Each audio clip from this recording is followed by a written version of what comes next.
Facebook মেসেঞ্জারে আপনি অন্য কারো মেসেজ দেখবেন বা সকলের মেসেজ দেখবেন, সেটা তারা বুঝতে পারবে না বা তারা জানতে পারবে না। সেটা কিভাবে করবেন সেটাই আমি আপনাদের দেখাবো।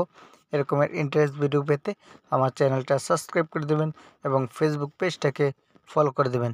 সেজন্য চলে আসবেন আপনারা মেসেঞ্জারে আসার পর এরকম একটি ইন্টারফেস দেখতে পারবেন। এখানে আপনার উপরে 3 ডট অপশন দেখতে পারবেন। এই 3 ডট অপশনে আপনারা একটি ক্লিক করে দেবেন। ক্লিক করার পর এরকম একটি ইন্টারফেস চলে আসবে। এখানে আপনারা দেখতে পারবেন উপরে সেটিং অপশন রয়েছে। এই সেটিং অপশন একটি ক্লিক করে দেবেন। ক্লিক করার পর এখানে আপনারা এরকম একটি ইন্টারফেস দেখতে পারবেন। এখান থেকে আপনারা নিচের দিকে স্ক্রল করবেন। নিচের দিকে স্ক্রল করার পর এখানে আপনারা লেখা দেখতে পারবেন প্রাইভেসি। এখানে যে প্রাইভেসি অ্যান্ড সেফটি দেখতে পাচ্ছেন, এখানে ক্লিক করে দেবেন।